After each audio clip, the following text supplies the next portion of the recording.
G'day everyone, welcome back to another episode of One More Pour. I shouldn't say another episode, this is actually the inaugural episode of One More Pour. This is all about the stories in the beer industry and the venue industry that you won't hear anywhere else. So today we've got Adam Brzozoski from the famous Lincoln Pin. I believe you were mentioned in... was it on the ARIA Hall of Fame? Yeah, Tim Rogers gave us a shout out. Timmy Rogers threw a shout out. That was a surprise. Yeah. So this is a rock and roll mecca on the Central Coast, based in Woy Woy. Easy to get to from the train station across the road. And you've had some great bands play through here. And Yep. and it's the place to be. The burgers, the food is outstanding, and it's a real family orientated place. We can even bring our kids here and rock out. Definitely, yep. Everyone feels welcome. I think I've had my kids here in earmuffs and stuff. So tell us a quick blurb about the venue. What's fun, what's not, what's happening? I mean, we're doing music every night we open, 5 nights a week. Every night, yeah. So we probably end up doing about probably between 8 and 12 acts a week. Deary me. Yeah. So that is a beast. Yeah. No, it's good, and all types of music, high school bands to international touring bands. So wow. It's exciting to have the kids in. It's exciting to have. I've seen spoken word. I've seen jazz. I've seen country. I've seen rockabilly. Yeah, it's a small town. We're gonna mix up the venues. I'm a garage punk fan, but I'm pretty eclectic in my music. You had a couple of raves here as well, is that right? The decks were at? Yeah, the House Music Collective of Set the Bar record recently. Which is that right? Yeah, I just thought they took drugs, but they like their... well, come on, rock and rollers, get in here. You can't let these electro fans have all the glory of the Lincoln Pin. So, Adam, let's get down to it. I want to ask some fun questions. Mate, what's one of your funniest or craziest industry story that you can share? Remember, we have to keep it at a certain point, but feel free to go nuts. Yes, well... You got anything off the top of your head? Yeah. I've thought of one. I mean, it's a music venue, so crazy shit happens all the time. I figured it was a great venue to ask this question. One of our notorious nights was Australian garage rock and roll legends, Lime Spiders, showing up with their Mick Bird's latest lineup. I'm not really speaking out of turn here because if you know Mick Blood, you know what you're going to get. The bloke's got a brain injury and an alcohol problem. So he showed up before the show, couldn't understand our PA. We've got the foldback on the roof. It's not common, but it's not, I've seen it before, but usually foldbacks are down on the front there. He couldn't work that out. He was so pissed from his accommodation down at the pub across the road. So that was a start. That was his introduction to the venue. What was he doing? It was yelling at him from the top or trying to... it's like, what the fuck is this? What the fuck is this? So anyway, he goes back, they do the sound check. He goes back to the accommodation. He shows up a couple of hours later, off his nut, starts picking a fight with the manager, picking a fight with Seamus at the back bar, who's the mellowest bloke you've ever met.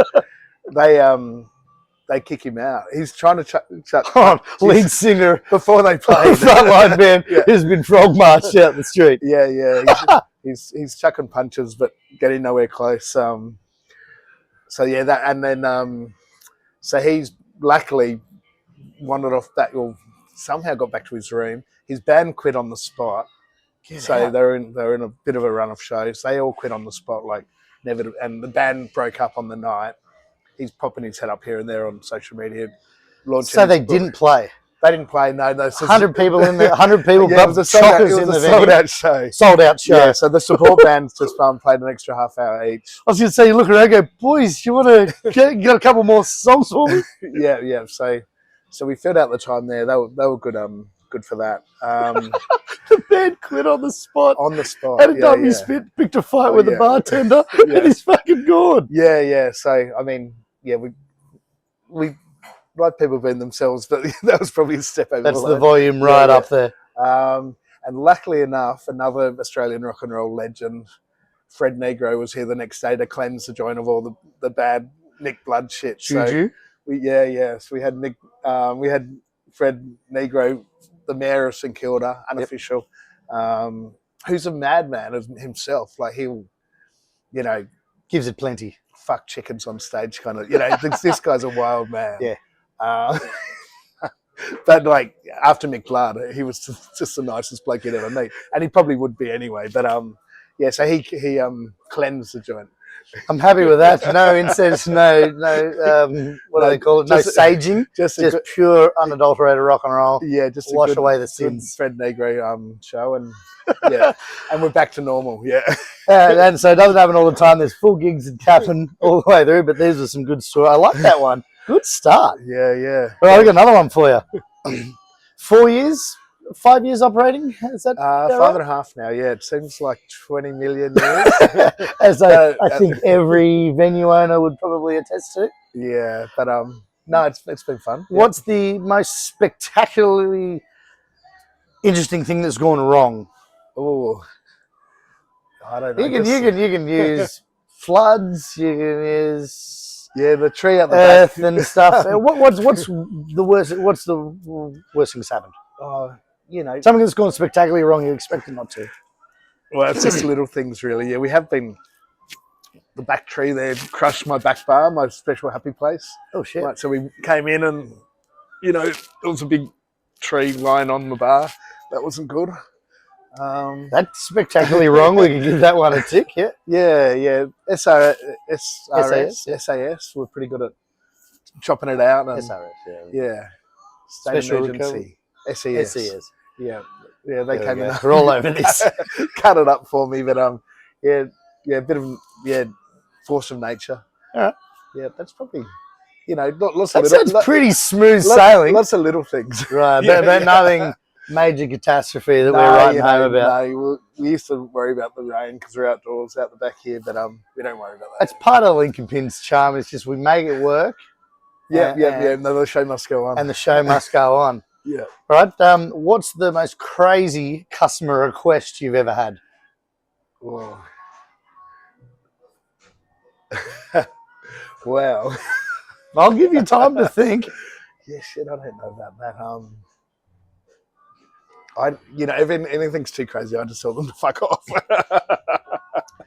Makes sense. I'm not sure. You may have been proposition. There could have been a triple. People want to stock their own wine or their own cider or whatever. It's like, no, if you don't like it, you don't have to come. We're not stocking your shit. So let me get this straight. I call up to Adam. I'm coming in with my wife for dinner.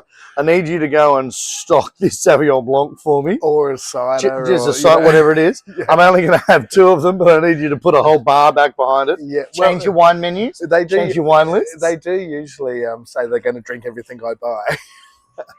So you just go and buy a wheel in a container. But like, where else would you do that? I mean, it's nice that people even have the audacity to ask. I love it.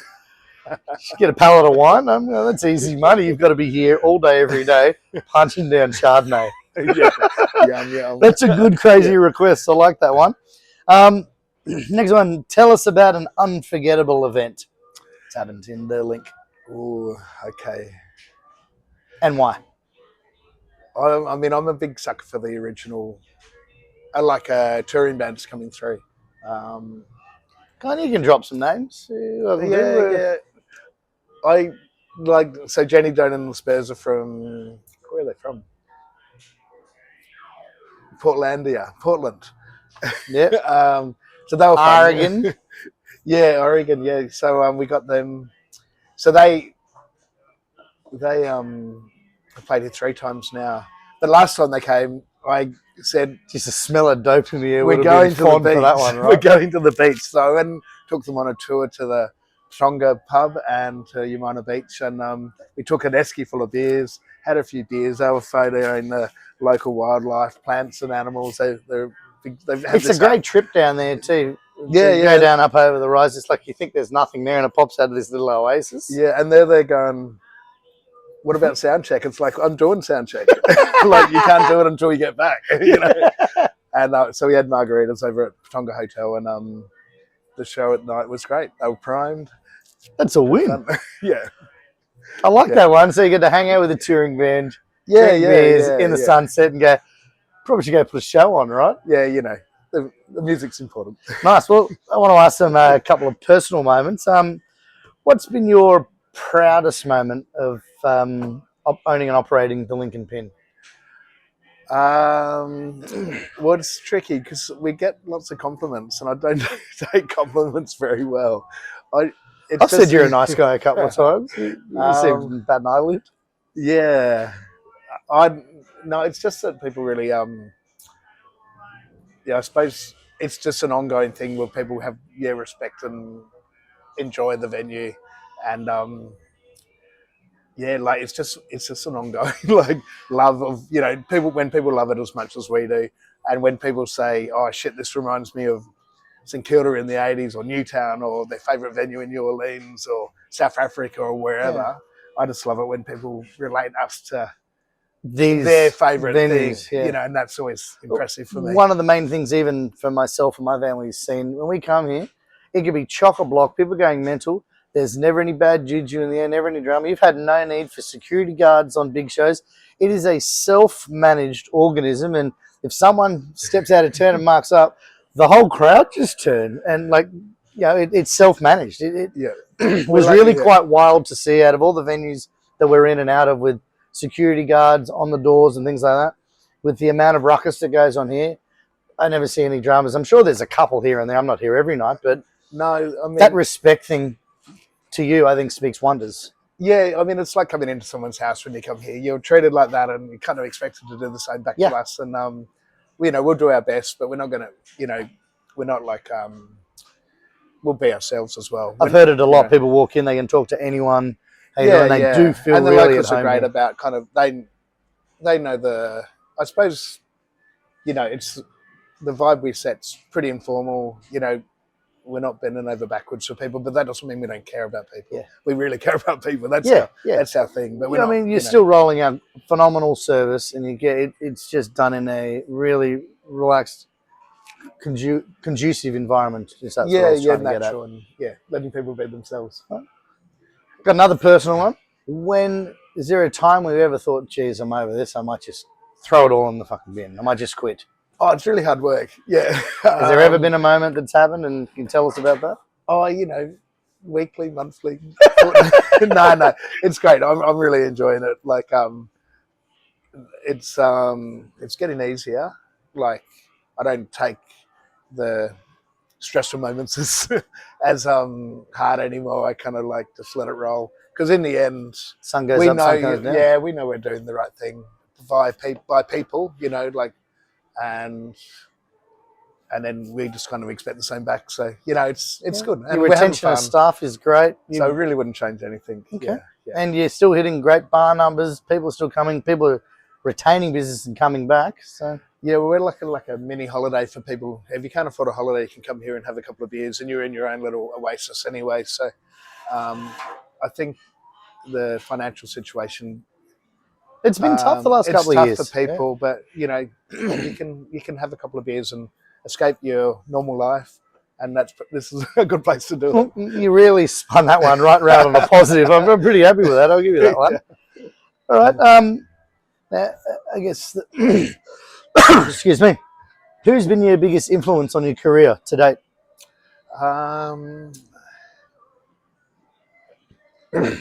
It's a tricky one. Just independent people who do things their own way. So you can shout out in the camera if you like. If there's anyone that, I mean, they're going to buy you a Christmas card if you say the name, but it's tricky. Yeah, my mate Noro is a good independent music promoter. Great muso, funny fella. I don't know, just anyone doing their own shit. Yeah. Yeah, righto. Yeah, that's cool. I like it. Alrighty. You ready for some rapid fire? Okay. Rapid fire questions. Favorite beer style? This is not that fucking rapid. You're gonna get back with it. Belgium. All right. Your favorite Australian venue? You're allowed to say the link. I'm not very. What is it? The Sando. No, it's gone. Sando's gone. Salinas? Huh? No, yeah, fuck. I'm not very rapid, am I? The Lansdowne. The Landsy. Yeah. We were at a slow rabbit. Favorite Australian brewery? I'd like independent and corporate. Okay, so yeah, Three Ravens. I've always loved Three Ravens ever since they started. It's one of ours. I'm happy with that. And that's my independent, I suppose. That's your indie. And commercial. What's that? Yeah, I don't know. Don't say. Well, we can skip that. Coopers, Australian owned. That's sort of everyone's sort of almost starting point in the craft beer. When you go, well, there's Carlton Draft 2 is new in VB. I always put the analogy of when I was around 18, 19. I could always tell one mate, when there's 6 mates standing around, one had a fucking beard or a goatee. Yeah. Always Cooper's Creed. It'd be Carlton Draft. I don't need to ask you, mate. Cooper's Creed. Cooper's Sparkling. And I could always walk up to a new group and go, "You're the fucking green bloke, right?" Yeah. And everyone else is Corona or something like that. Cooper's is a great brewer, and it's been brewing great stuff. I used to do the Cooper's homebrew kits with Dad when I was little. Yeah. That would have helped start this journey off. Well, that's the appreciation of beer is pretty much coming. And Three Ravens, here's a fun fact: they're the oldest brewery in Melbourne. Okay, I know they were started the kind of trend. I started shipping up kind of pallets from my soccer team. So I'd order a pallet of beer, and I'd end up on my doorstep at Glebe. Really hard when the team's are 12-year-olds and you've just got 9 beers at your house. So we were like all about 30, not your kids' soccer team, your team, right? 30 years old, but all beer lovers. Anyone who sponsored our team would make their money back kind of in 2 games. Universe works. But yes, I'd get all these cases of beer, and we'd, Carsten would order 4, like Nick would order 10, we'd order, and we'll have, go get the whole lot. Yeah, nice. Yeah. I mean, they're still making great beer. They've changed a little bit from the original thing because they started because no one was brewing a good ale in Melbourne. Yep.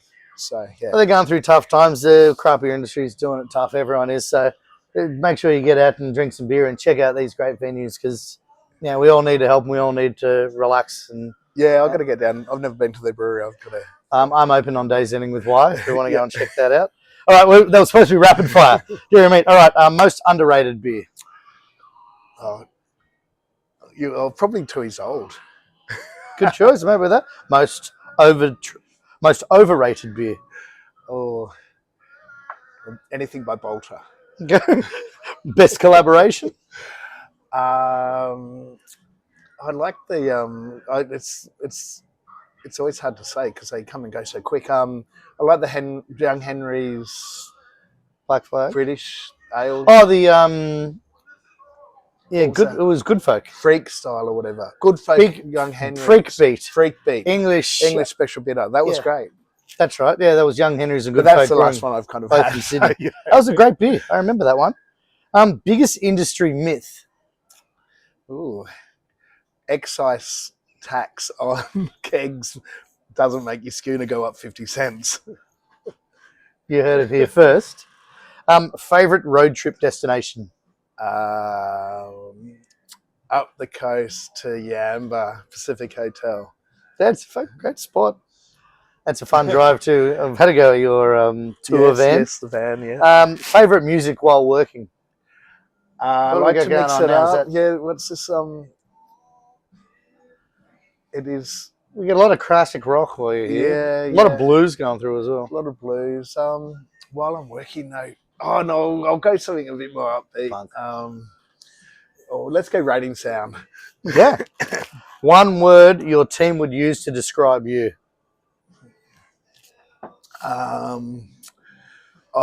That's always a hard question. It's one. Don't ask Donna. We will.